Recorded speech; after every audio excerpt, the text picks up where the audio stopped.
Surat police દ્વારા વિદેશી દારૂનો જથ્થો પકડવામાં આવતો હોય છે, ત્યારે આ ઝડપાયેલા દારૂનો નિયમ મુજબ નાશ કરવામાં આવતો હોય છે। ત્યારે સુરત શહેરના ઝોન 4માં આવતા વિસ્તારમાંથી ઝડપાયેલા વિદેશી દારૂના 50 લાખના જથ્થાનો નાશ કરવામાં આવ્યો।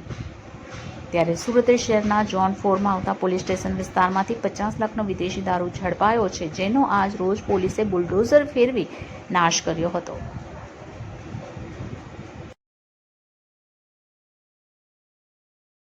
जी सर, जौनपुर विस्तार में दारू नाश करने का है, कितना टोटल होगा और किस तरह से कार्यवाही? टोटली जोन 4 विस्तार की 46,203 बोटल्स हैं और 85 लाख रुपए का टोटल मुद्दा माल है, जिसका आज नाश किया जा रहा है।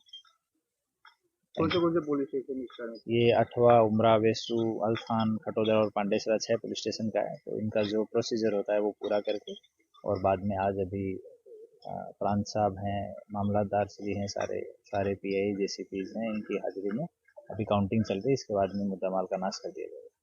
Thank you.